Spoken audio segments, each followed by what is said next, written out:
No, not quite. Hold for a second. Okay, I'm gonna run get my charger also.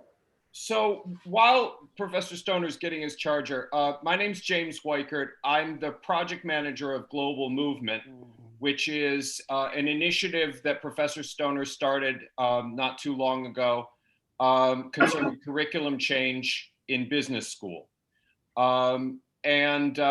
We have been working together to create this series of dialogues. We start promptly at 1 o'clock in general. And as soon as Jim Stoner has his charger, we will begin. Usually we have purposely not set an agenda. And the reason for that is that you're all here, and what's in the people that are in the room are the people that should be in the room.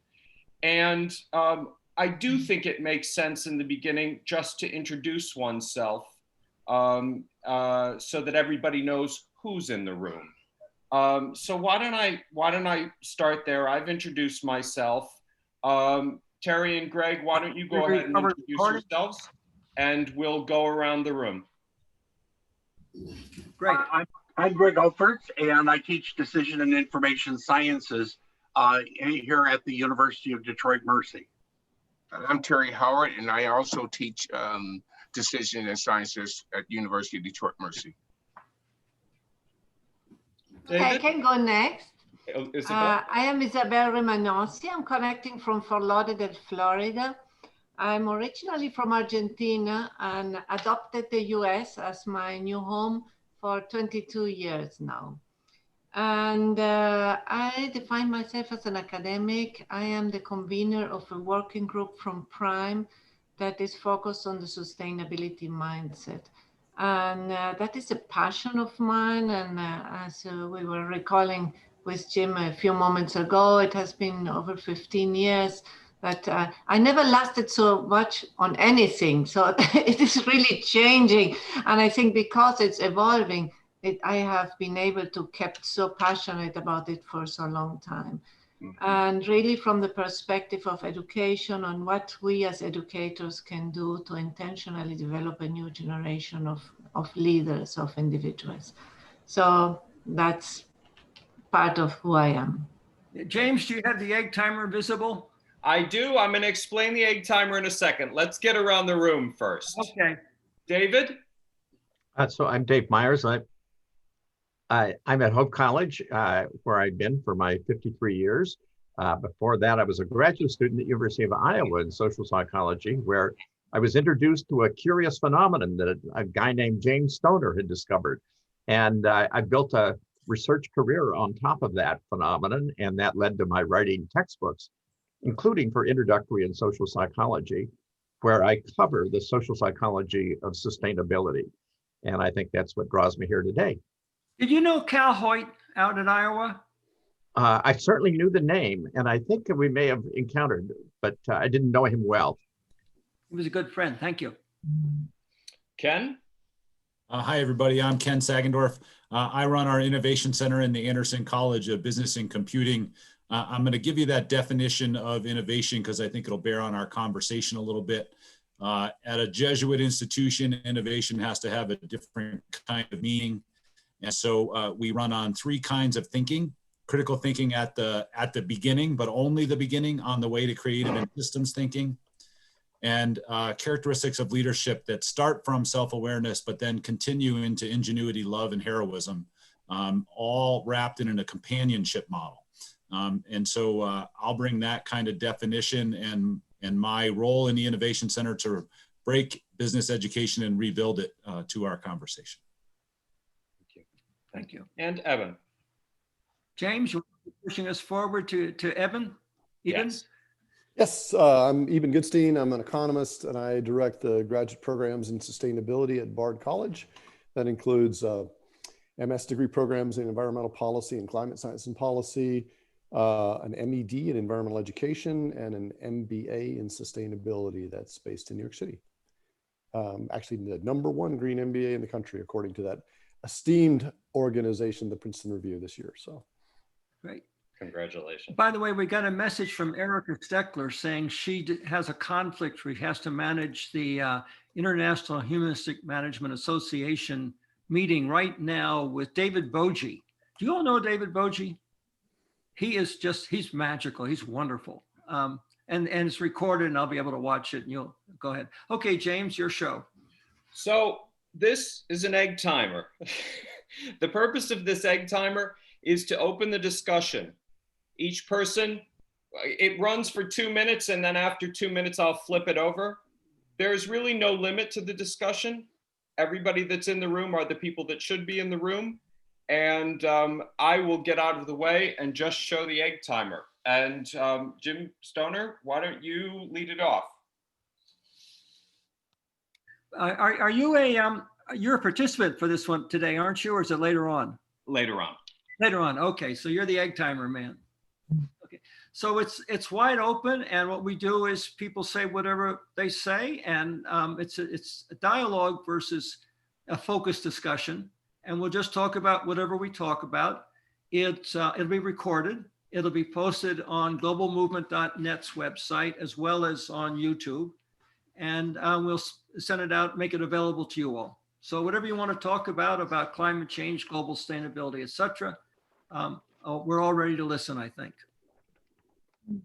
I think I'd like to start, James, just as a perspective from the International Association of Jesuit Business Schools. I'm the retired executive director and still on the board of directors for the association.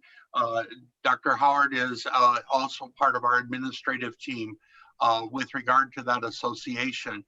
And about 14 years ago, we established the sustainability as a theme that we would hold on to for the next 10 years.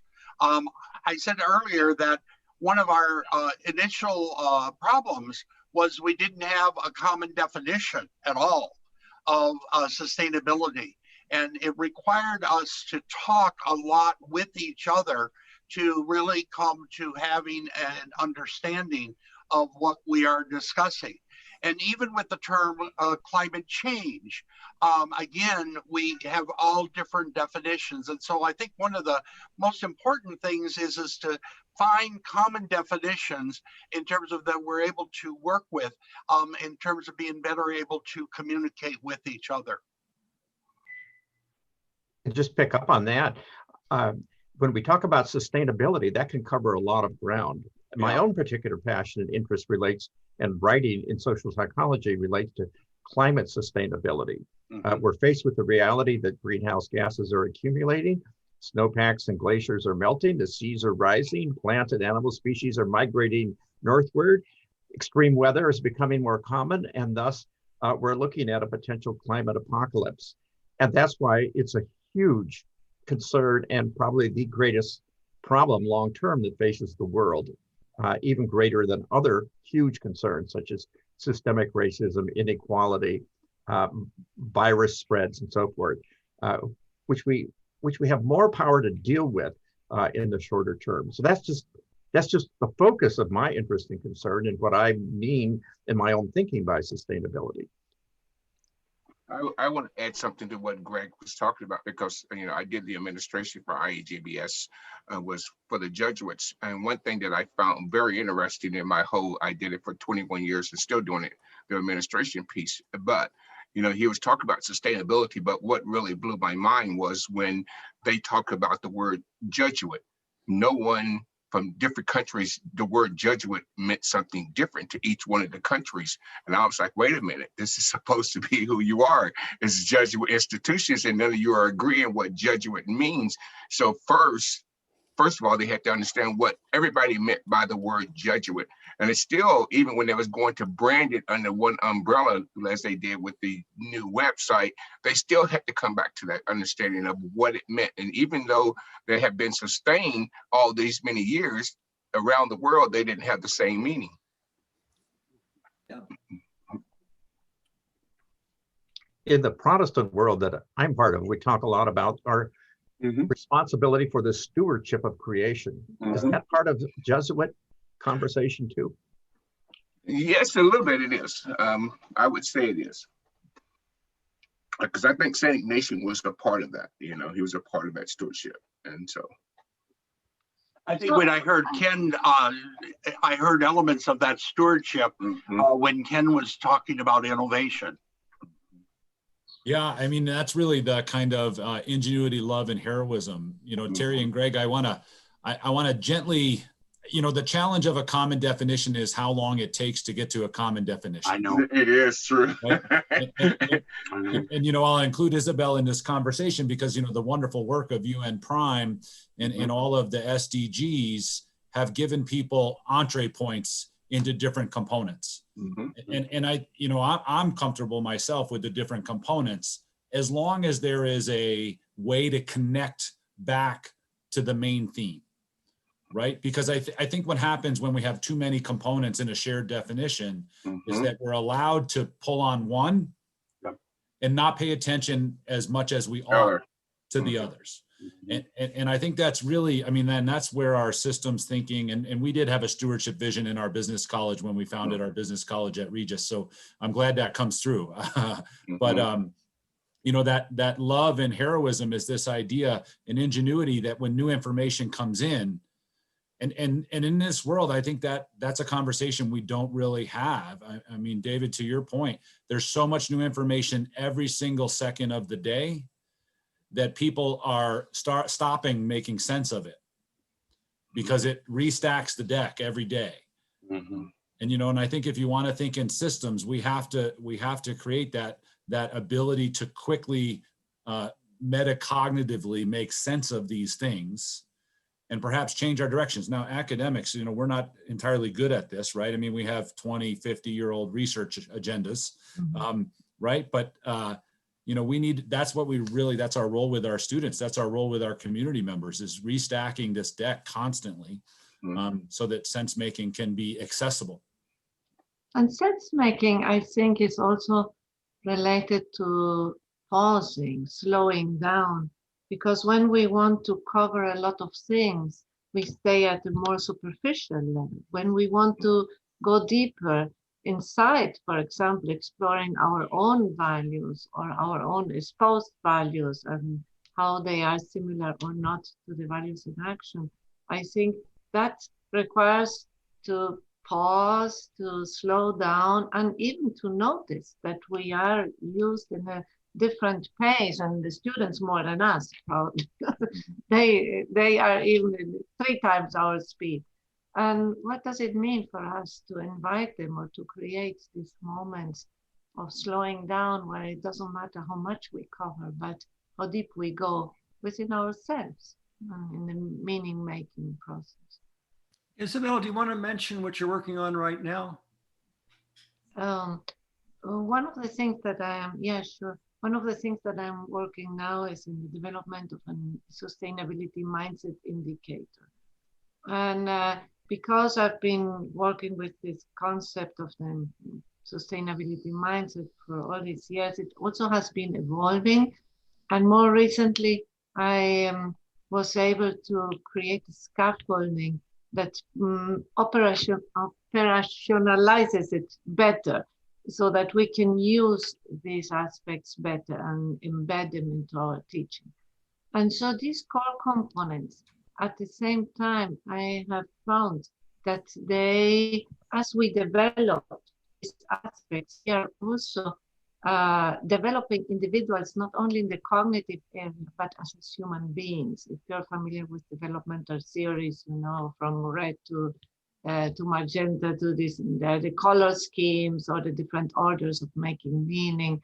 And I found that when we work, even if we are working in a discipline, very technical, as we introduce these aspects of the meaning making, which is part of the mindset, we are prompting individuals to have broader and broader worldviews that are more encompassing, like broader consciousness, which is related to human evolution. So it's like a nice byproduct. And this instrument is meant not only to assess where an individual is, but also as as a what do you say, as a developmental tool. So as we ask ourselves this question, we say, oh, I never thought of that. This question and the indicators asking me if I have a purpose. Yes, and then maybe I stay thinking, do I have one? Yes, what's my purpose? That's making money or finishing my school, or maybe I should have another one. And that process in itself is what creates or stimulates in our development. Yeah, thank you. But as I listened to people speaking, a couple of things came up for me that I'd like, hope we get a chance to talk about.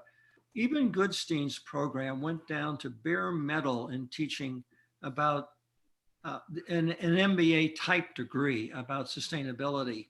And I'd like to have him say a little bit about, whatever he wants to say about what he's done in his program. And I'd like to relate it to what Greg can tell us about the Jesuit network and how they are transforming the core curriculum. The second thing I'd love to hear somebody talk about is to what extent how we're dealing with the pandemic is a dress rehearsal for how we're going to have to deal with climate change. There must be some good articles on that already. Eban, do you want to tell us a little bit more about your program and how you got there? Thanks for inviting us all to this conversation today. I direct, as I said, a suite of graduate programs at Bard College in New York. And I like to think about the work our students are going to do in three categories. Some are going to change the rules, and those are our policy students. So those are MS, Environmental Policy and Climate Science and Policy.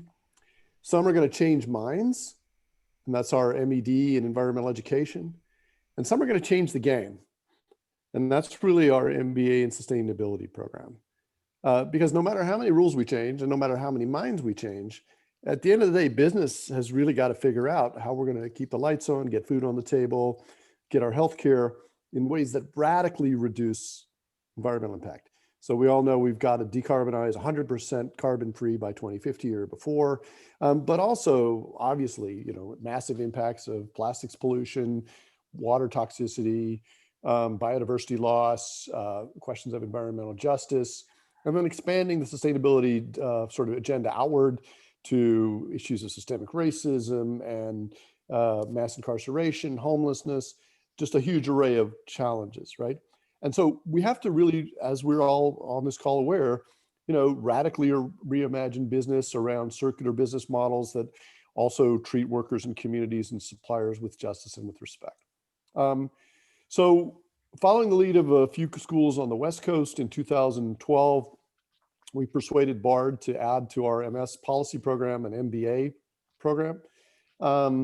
And working with Hunter Lovins, who was my primary co-conspirator in the space, we built really an MBA program, and it is an MBA. It's not MBA-like, it's an MBA. So we teach marketing, strategy, finance, accounting, operations, but every course is wrapped around the idea of how do I use those business skills to build businesses that are in business to solve social and environmental problems.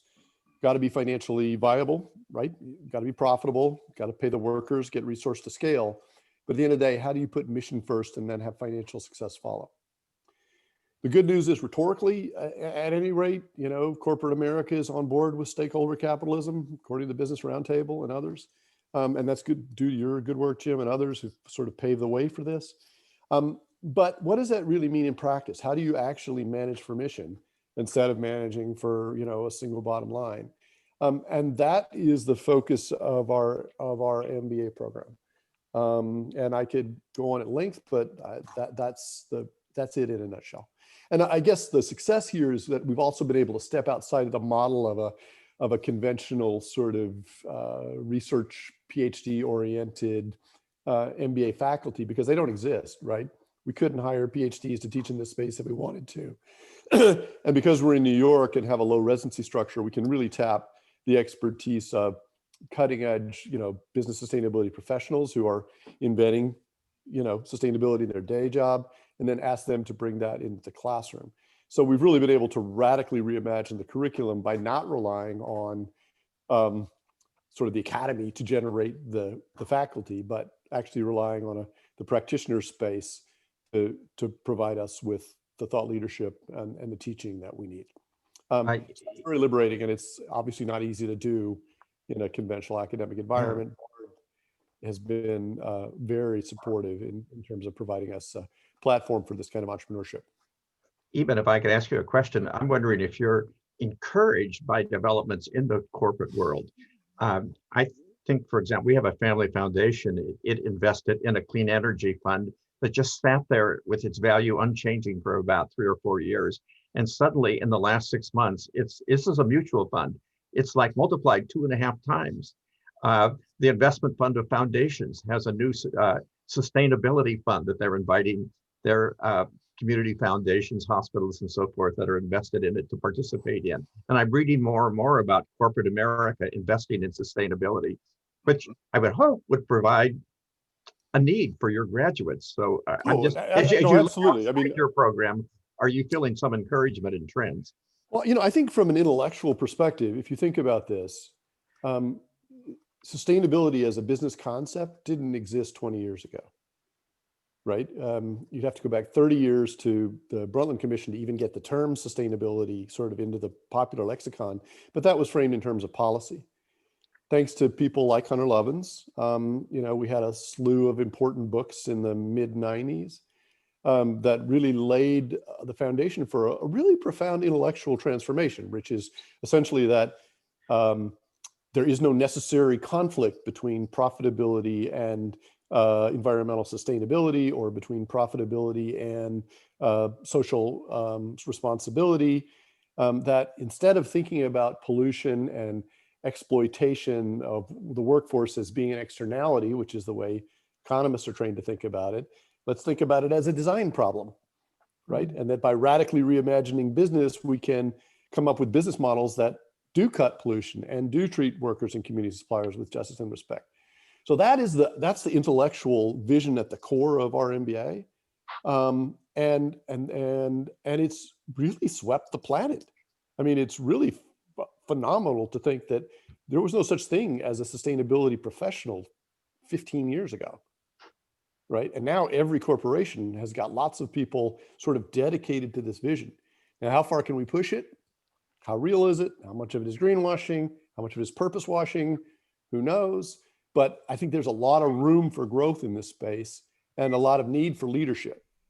So yeah, I'm absolutely encouraged. And the finance world is, boy, if you can't talk about, at least can't point to your sustainability person, you are just, you're just out of touch, because there's this massive transfer of wealth from old white guys to younger women and millennials, and they have very different values in terms of where they want to see their funds go and their money go. Well, some of us think that there's 3 things that need to be done, and very quickly. One is we got to deal with climate change, or the game's over anyway. I mean, that's absolutely the most pressing of all of our issues. The second one is we got to become the kind of people who can live on this planet without destroying it. And this is a personal transformation topic. And the third thing is we have to transform the way we produce, distribute, and consume. And that's deep organizational transformation, I think, also. And I'm kind of wondering, David, are you, oh, by the way, let me alert you, I just came out of the advanced course, which I did the S training in '84, and then I did the advanced course years ago, and then I reviewed it literally last weekend. And in that course, John Ehrenfeld came out of his constituting himself as the possibility that all species could flourish forever on this planet, something like that. That's a flourishing definition of sustainability. And I'm wondering where we're going to get the processes of personal transformation to work fast enough so we can start being the kind of people that can live on this planet. And the same thing with organizational transformations. Anybody has any ideas on that? I'd be interested.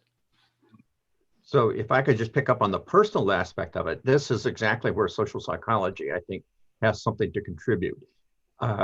We want to offer persuasive strategies for changing thinking or mindset, as Isabel said, toward reducing consumption, towards reducing misinformation. And we do have some ideas about that.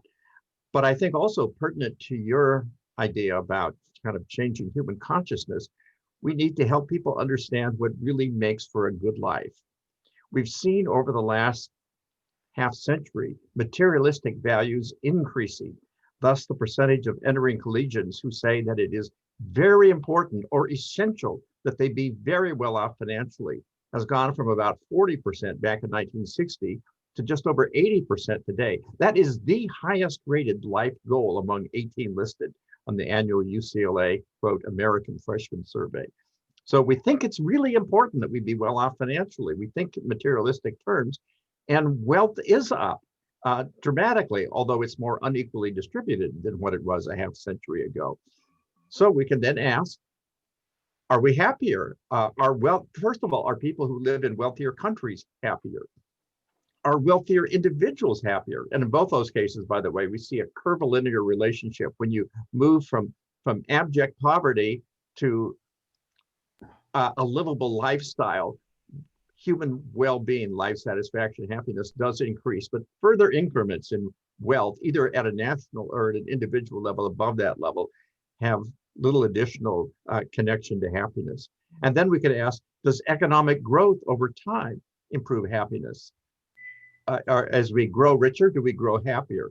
And it turns out we don't. And that leads us to think about what are the things in terms of close relationships, spirituality, our sense of self, and so forth, that really do make for the good life and for what we call well-being. And so that's where, by doing research and teaching and so forth, social psychology has a contribution to make to this conversation. And that, by the way, I'll forward you all afterwards that little short chapter that's on this very subject in case any of that information is of use to you.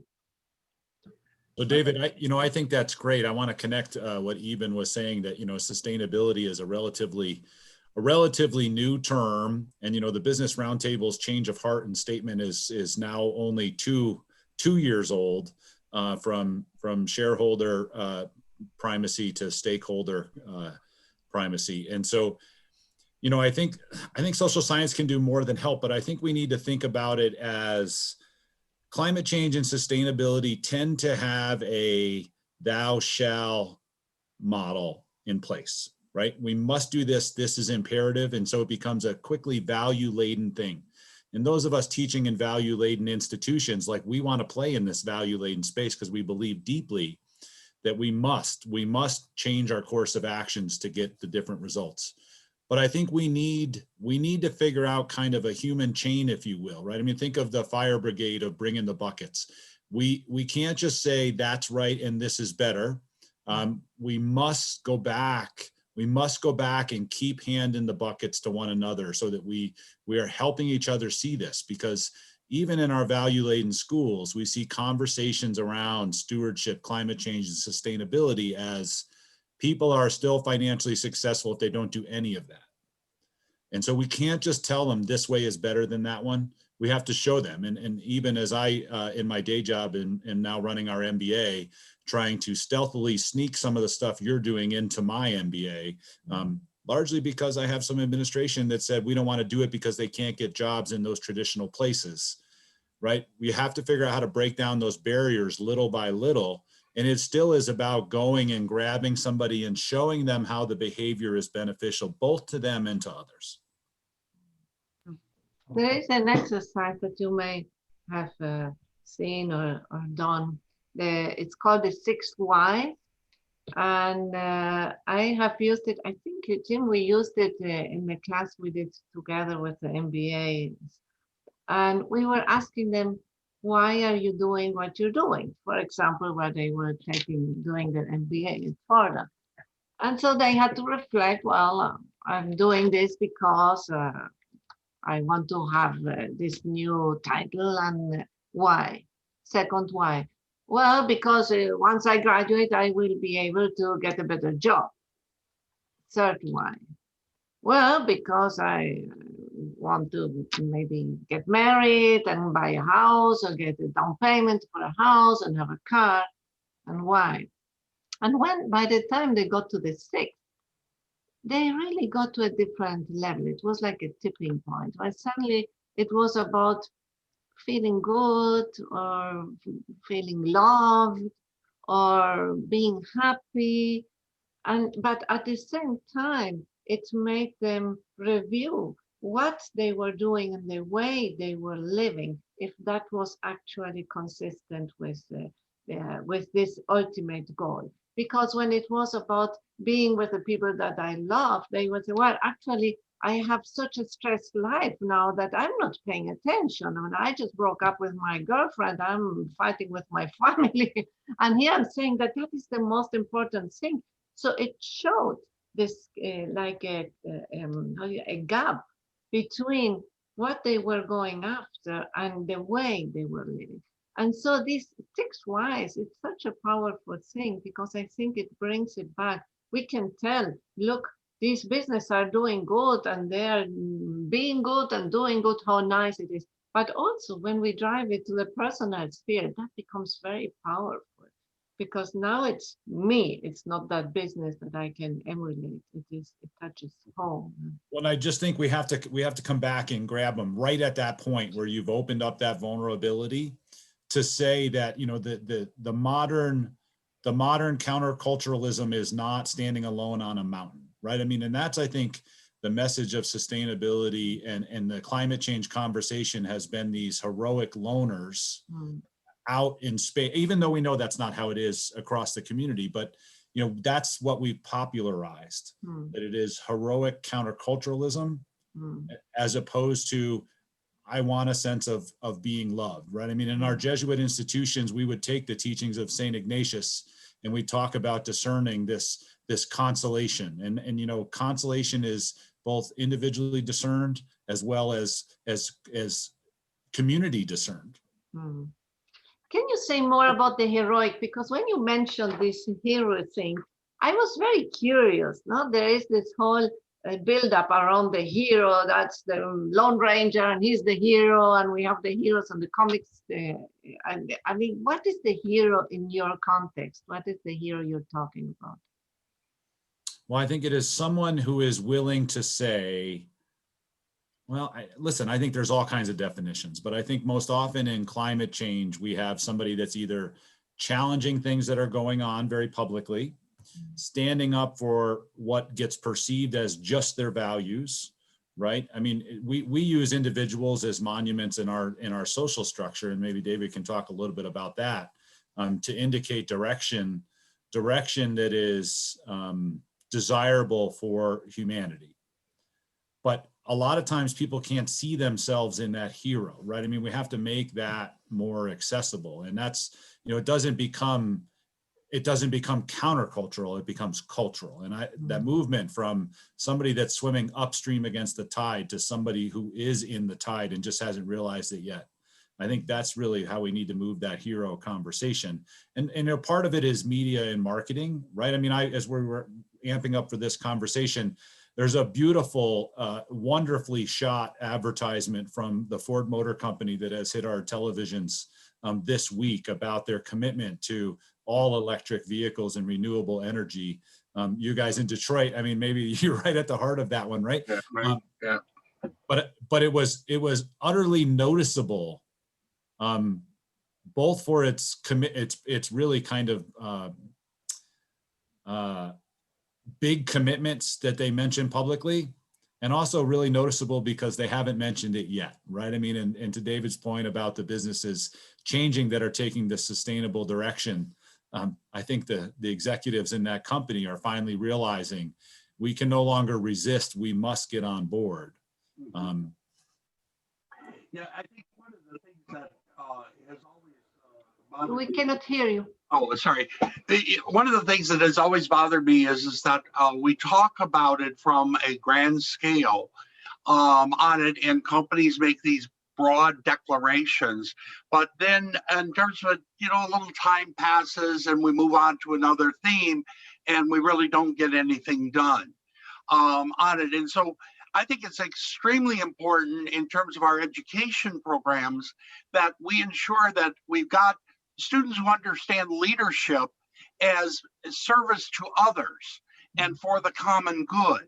on it. I think that that's a very important piece. But then the other part of that understanding of leadership, they have an entrepreneurial mindset. They have an entrepreneurial mindset that are willing to take risks, that are willing to adapt to change, and really, in terms of it, use their capabilities in that form. It seems to me that those two ingredients provide a floor from which we can grow. And that I think is why, in terms of the Jesuit schools, we're looking at a new paradigm in business education, because we see that that is a way to effectuate that change. We see, for instance, in terms of climate change, that the idea of disinvesting certainly is one good strategy. It is a good strategy, but it's one of many, many different strategies. And the only way that we're going to effectuate true change is probably going to come from what we're teaching our students in their education, business education. Yeah, around the world, thank you, Greg. Around the world, basically the business school paradigm is business as usual.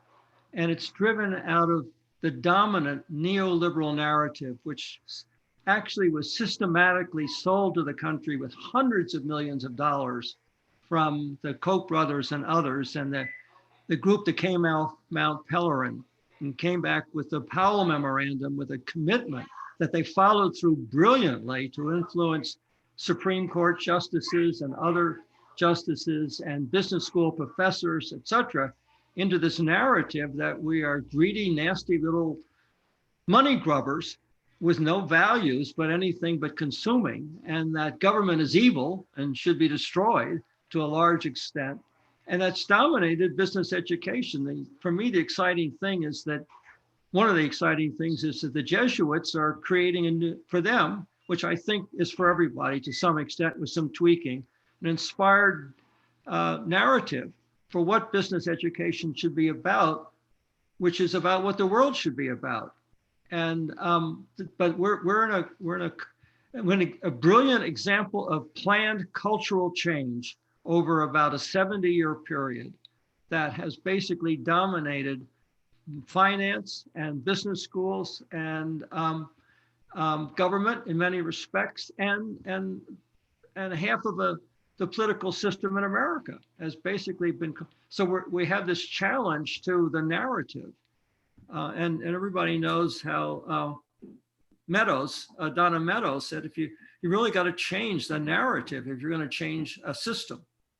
I love what you want to say a little bit more about what the Jesuits are doing, Greg or Ken. I know you're involved in it also. Well, we've set forth in terms of for the new paradigm. We've set forth a group of ideas that we think all of our students should be exposed to. They include, in terms of it, things that developing insights and solutions and effective communication strategies, moral competence, the engaging stakeholders in positive change, demonstrating inclusiveness, developing a personal sense of mission, engaging in meaningful work that contributes to human development, and then developing habits for lifelong learning. Those are at least the tenets from which we're trying to unfold our curriculums. And we're trying to cut across the idea of change, not only in the consumption function, but also in the production function. And for a sustainable world. For a sustainable world, absolutely. That's the absolute key from my side. I have a question related to what you were just saying, Jim. And in this network that I coordinate, there are people from many different contexts. They are from 50 countries, so the realities where they are teaching are very different. But what I am hearing more and more is that when we talk about changing the mindset, they say we are the ones that have to change it because the 20 years old, they have not fully bought into that. Mm-hmm. And I wanted to hear from your experience. Do you encounter something like that your audience, your students has changed in the last maybe 10 years? That you were teaching certain things very novel and trying to convince them 10 years ago, and now they're saying, yeah, of course, how could it be differently? Do you encounter something like that? Well, in terms of some students that certainly I'm involved with, they're starting to show a different kind of mindset. They're showing a mindset that is not what is good for me. This goes back to David in terms of that idea of making money on it. It's what is good for the common good. And I think a better understanding of what we try to talk about, leavening the social order, raising up the social order. I'm encouraged by that, because I think, the idea that we do all these mandates and everything else will never work. It's got to start down here at the local level. And in my own sustainability class, I even talk about the role of the church, the role of the local pastors and the leaders of the church in terms of what they're doing to help understand what are important aspects of things that require immediate attention. And I agree with David that climate change is one of the biggest problems that we've got facing us. But I also understand we have a group of scientists out there that don't agree with it. So there comes the miscommunication again. I have to say something, because I've been listening to this and I just realized that over my years, I was a military person and I went in the armed forces at 18. And I went in as one individual, but the personal transformation changed me to who I am now.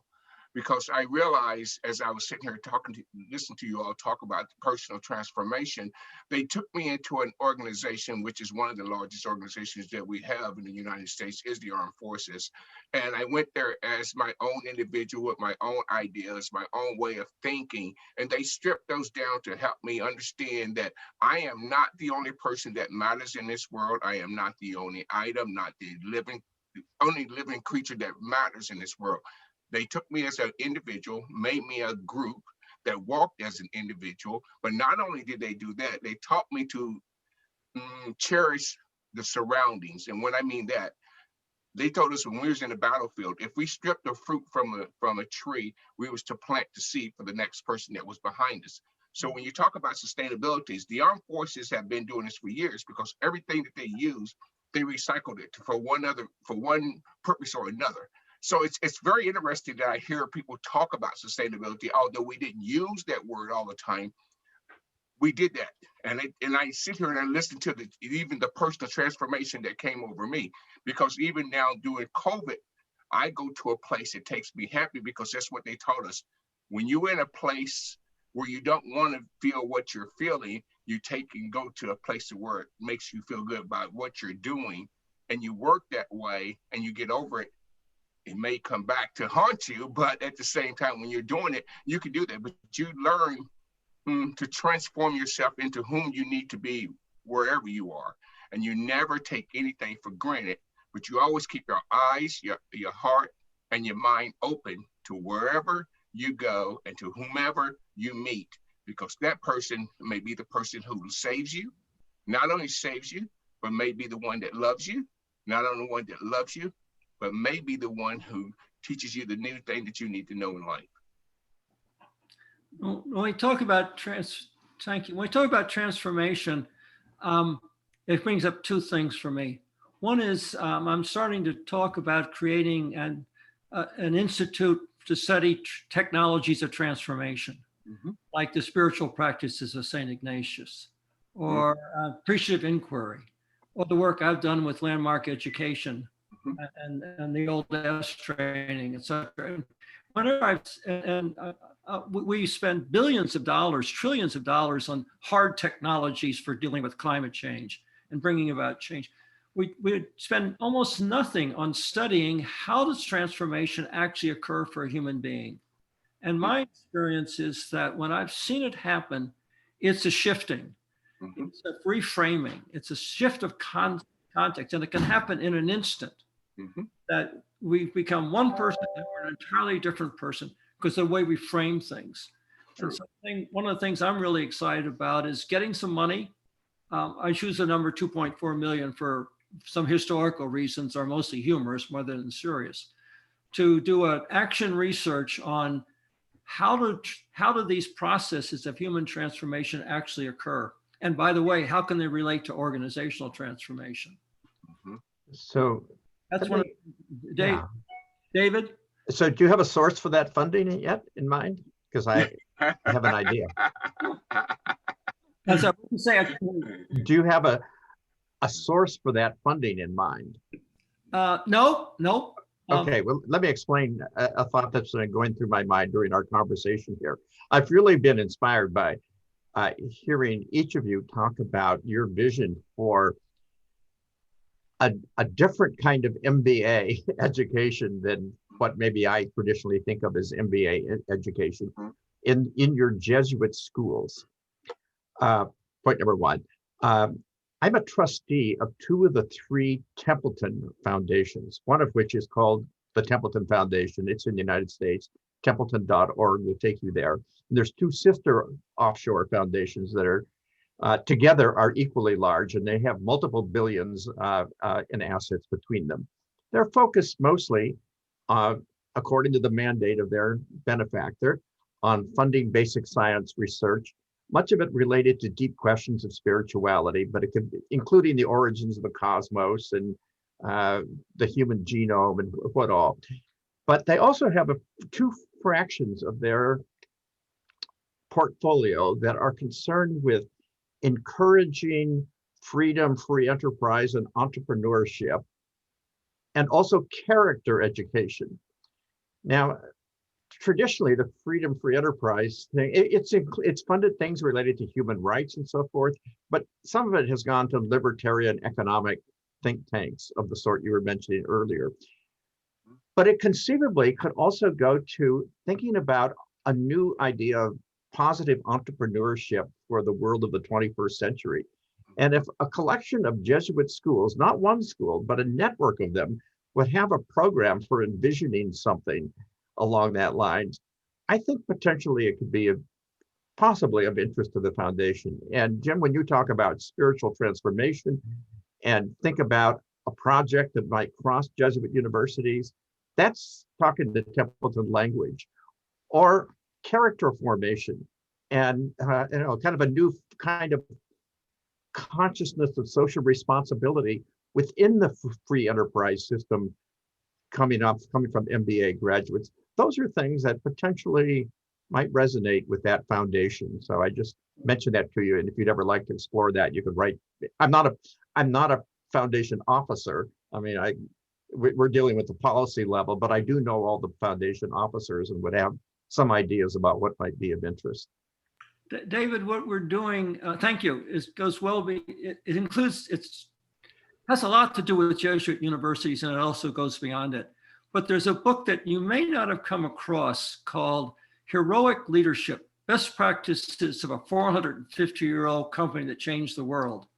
I discovered it purely by accident a few weeks after it came out, when I was teaching for the first time my course on spirituality, quality management, and personal transformation, or something like that. It turns out I've never met anybody, including many Jesuits, who knew what that book was about. It's about the Jesuits and how they transformed the world, how they changed the world was through education. And it's a wonderful book. It's written by Chris Lowney. I know that a lot of people on this right now have read it here in this group, but the Jesuits have this opportunity, right? And by the way, I'm not Catholic. I'm basically kind of a closet Buddhist or something like that. I don't know what I am, but I'm very enthusiastic about the commitment of the folks I know who've had a Jesuit education. And they're just, it's a lot of really good people that had really picked up the values of the Jesuit system through their education. And I think that what Greg and his group are doing, and Ken and their groups are doing, is a big hunk of how we're going to transform business education from doing the work of the devil, which is what we're doing to a large extent, to doing the work of the angels as we start teaching business very, very differently from the way we've been doing it, as Eban and his group have been doing for quite a while now. very successfully. So Jim, I'll add on to that one, and your conversation about transformation and studying and, and figuring out the technical tools of transformation, and I haven't done any of the academic research into transformation per se, but I'd like to add two things. I think transformation happens two ways. And as you mentioned, Chris Lowney's work, the 450-year-old history, they're one way, right? Education is one way of a low constant pressure applied over time is transformative. Think Grand Canyon, right? And I think that's one way. The other way is what a friend and colleague of mine, Ken Bain, when he studies, what the best college teachers do, he says those folks set up an expectation failure. There's not enough time in the climate change space to wait for transformation to occur over that long, slow, constant pressure. So how do we create the expectation failure necessary for people to start challenging their values and saying there might be another way, right? I mean, because I think that's all I want to say. On that note, just thinking about transformation, this is something we've been exploring through sort of an extension of our MBA program. This fall, we've been piloting a global course in social entrepreneurship. And it kind of, it combines sort of a MOOC-like structure where one of our MBA professors is addressing audiences in Palestine and Kyrgyzstan and Bangladesh and Spain simultaneously. But then there's local co-instructors who are working with the students. And sort of our thesis is that kind of deep experiential collaborative education is the best way to drive transformation. And in particular, it's around transformation of self-perception, of self-efficacy, right? I've never thought of myself as someone who could create a business or build a nonprofit. And I'd never thought of myself as a visionary or a leader. And yet sort of going through this kind of experience is, we hope, empowering. We're actually doing a fair amount of assessment to do some pre and post evaluation of self-perception, and then we'll obviously track the individuals over time to see whether they, have felt empowered to make a change in their workplace or to come up with some social innovation. So that's our thesis, is that kind of high touch, experiential entrepreneurship education can be powerfully liberating. Go ahead. I want to say this. I'm not Catholic either. I'm actually Baptist by trade. I was raised a Baptist, but I actually am an alum of University of Detroit also. So I came to this school because it taught me the three principles that I really understand, and that's and using them as one, and that's the mind, the body, and the soul. So it kind of connected all of those and made me use them as one. And I think some of my students, like you said, you don't want them to be growing up and how do you put it? Thinking they're supposed to grab and have everything that they're supposed to have money-wise. So you have to really change their mindset that money is not the rule of the world. It's that they have the chance to change the world, and money doesn't have to be the thing that rules them. But I think a lot of our students do think that they go to college just to be able to make the money, and that's what they live for, is making money. And money is not really what's going to make you happy. And I kind of bring it to the classroom, because I came as a practitioner. I didn't come as an educator. Even though I did get my doctorate, and it's not where I came from. I came from things that I learned over the years. And as I explained to them, yes, I can make the money, but the money never made me happy. And I can still make the money if I wanted to make the money, but it never made me happy. So I think sometimes if you want to change and make a transformation in the students in which we're teaching, sometimes it's not just the theory piece, but we got to bring the practical piece into what is really happening in the world itself. I mean, we bring them theories, and yes, some of them are great and some of them are not. But we have to change that in our MBA also. Terry, I fully agree. I'm a design thinking kind of guy, Mm-hmm. but I'm a design thinking kind of guy in this space because of I think there are three meta things that come from using design thinking as a process. The very first and foremost is listening. And even to your point, when you do that social entrepreneurship, one of the best ways we do is we teach people how to listen to where pain points are of other people. Don't even talk about a business solution, just listen. And the ability to hone that skill to listen and actually hear, I think, is fundamentally and foundationally super important if we want to make any movement on this. The second part is the non-competitive ability to work and add to others' ideas without squashing them, right? I mean, and so those design thinking is so good because the only two-word response to an idea is yes and if you can get people to start saying that, to adding to people's ideas and listen and coming from listening, I think what you get is you get an approach. And so you not only develop that mindset, Isabel, that you're mentioning, but you get an approach to the world that says, I'm not here to do it on my own. I can actually help other people do their thing and have good ideas on my own. But I also will expect to be able to ask for help, right? I mean, part of all of the spiritual basis, especially of our Jesuit schools, but I would bet $1 that, of our Protestant schools as well, is this idea that you are asking for guidance, right? I mean, in our situation, you're asking God for guidance, but I think if we can teach those two skill sets and practice and hone them, the theory becomes a tool of which to base your actions. But we have to get to the point where people understand that we're helping you use the things we teach as tools to do something else with. This is true. I was thinking of the term, the moral imagination. And I like that concept because I think much of what we are doing in these times where there is so much polarization, so much fighting, so many challenges, and so much overwhelming information, how can we prompt and develop and inspire the moral imagination, the imagination of what we can be, what we can do, how can we grow together, what is the best of us that we can bring out.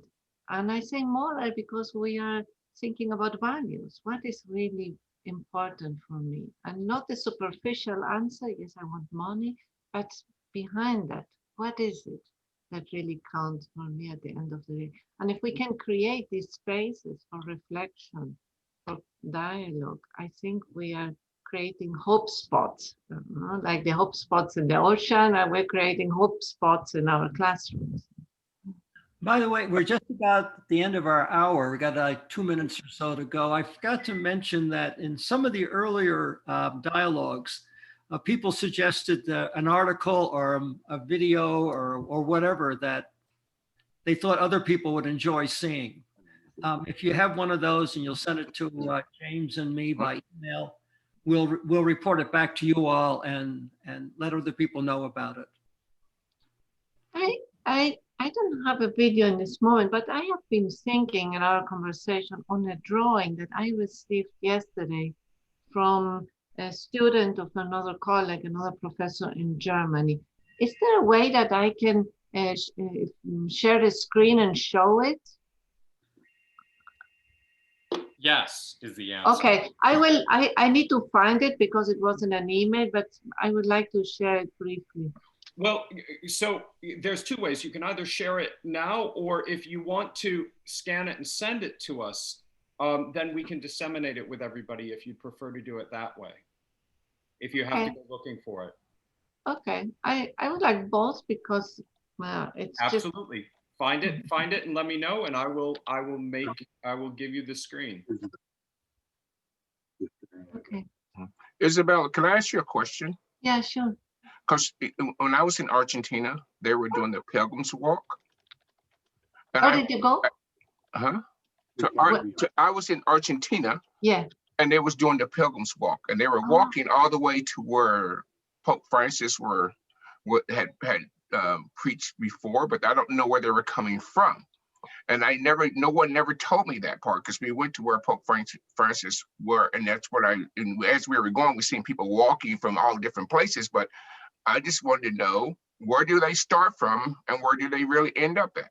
I know Well, it's days and days, but I don't know all of the pilgrimage. There is one very famous to a basilica, which is a big church in Lujan. Lujan is about 50 kilometers. That must be like 35 miles from downtown. And Yeah. people come from everywhere there. That is a famous one. I don't know if there are others. yeah, that's where we went. And the Lujan, we a went big there, church. we went there, and I was just wondering because they were doing a pilgrim's walk, and it's always stuck with me. But as I was asking people, they never told me where they were coming from, and what do they do when they end up, and what do they do when they all gather? Because I wasn't there to see what was happening, and I wanted to know, but we had to leave, and so I wanted to see when they all got there. I know that many, when they see the church, like 200 yards, they go on their knees. I know that. Okay. And they come from different parishes. No, it's Okay. I have a question. Hopefully I can give the case. A farmer in Brazil, in the Amazon area, is burning off their trees, which of course has a lot of impact in terms of climate because of the absorption of the carbon dioxide, etc. But that farmer is doing that because they want to be able to put nice things in their home. They want to have the opportunity to travel around the world. And so they have a perspective that, you know, they are using the resource they have, which happens to be land, which happens to be in the Amazon, but they are wanting to participate in the quote unquote good life that they see of many around the world.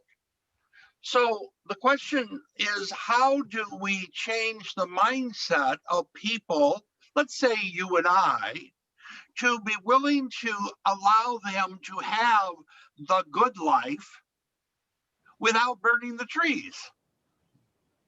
And I don't think we have the answer to that, because I don't think, and I'm going to internalize it, I'm not sure that I'm prepared to pay them money so that they can have the good life and not burn the trees. But we do that now. Okay. Some of you have to go at 2 o'clock, I know. So we don't have to stop. We actually do that. So if anybody needs to go, feel free to go. We're still open and we're going to continue. Isabel, I'm going to make you host so you can share your screen.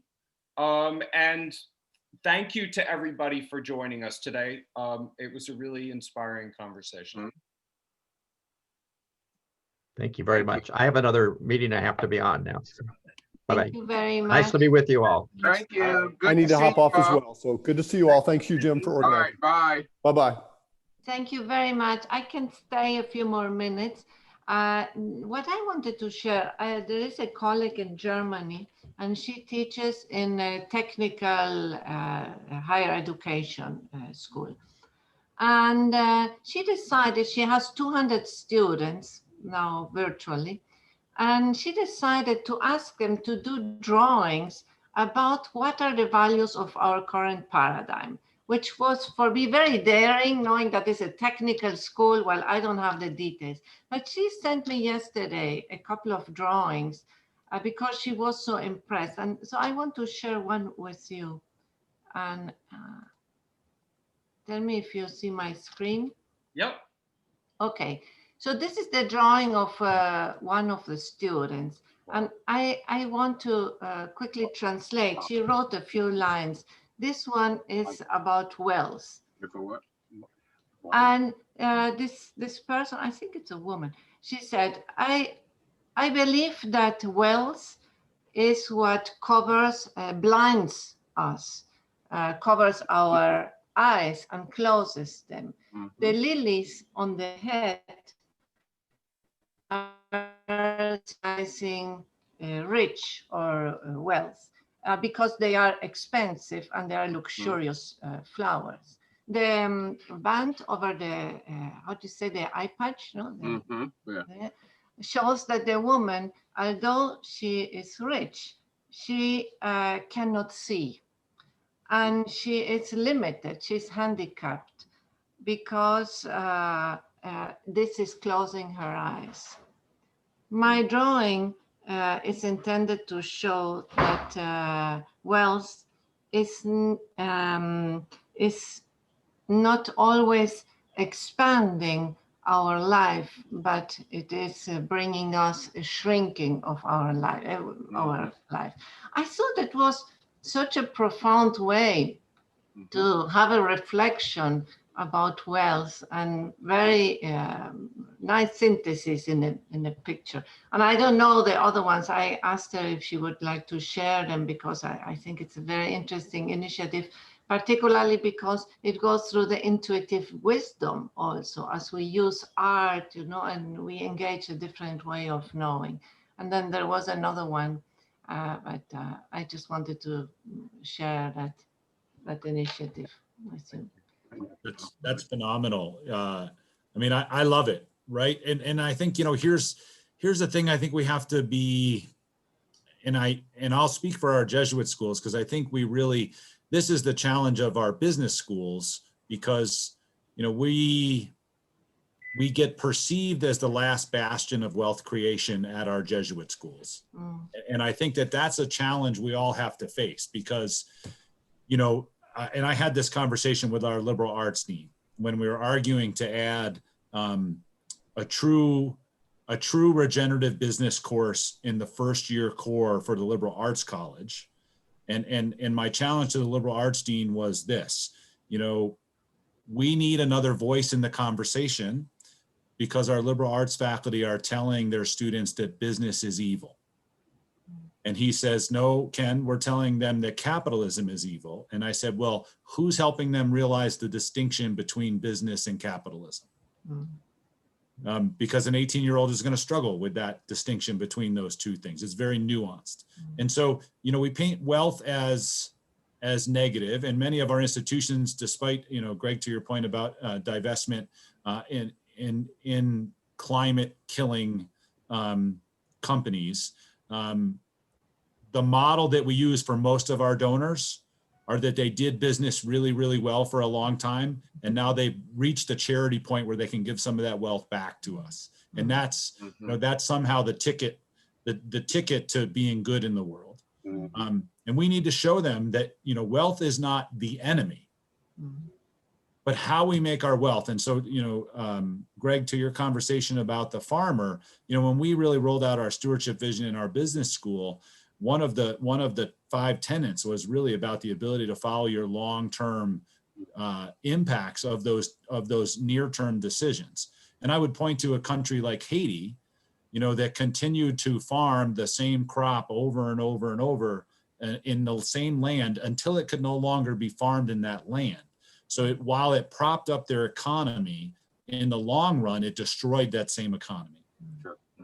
And I think we need to be able to have those kinds of conversations about following those things out, you know, in simple and easy ways that makes it not seem wealth is evil, because wealth can be good.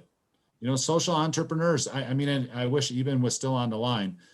One of the conversations I have when we're teaching social entrepreneurship is they can't figure out how to sustain this. And our graduates that are running large foundations in the country are telling us, please help your entrepreneurs understand, if they want to do the nonprofit, that they can't just ask us for the same grant every year to do this program. They have to figure out how to sustain that program on their own. Yep. And so, you know, we, you know, wise people have taught me in my own education, which continues forever, is, you know, both and is always going to be the best answer. Yeah. And so I'm reminded, Ken, as you gave back the example, I was involved in a project in Zimbabwe, and it was farm management. It was a farm management project. And what had happened is all of the safari business had gone from Zimbabwe, had gone down to South Africa. And the reason is because the farmers, they were more than happy to sponsor those safaris. and you get a lot of money if you kill off an animal, what have you. But what they didn't realize is that if they killed an animal, they had to replace that animal. They didn't have that concept. And so it's kind of like, I can feed you,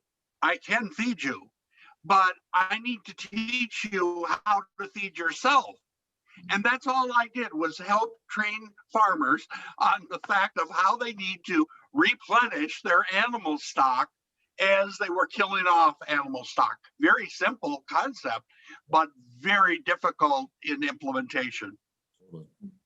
I need to run, but it was a pleasure talking to you, having this hour in this flowing mode, Jim, as you organized. And James, thank you so much. Thank you for inviting me. And I look forward to connecting with my 3 new friends now in another moment.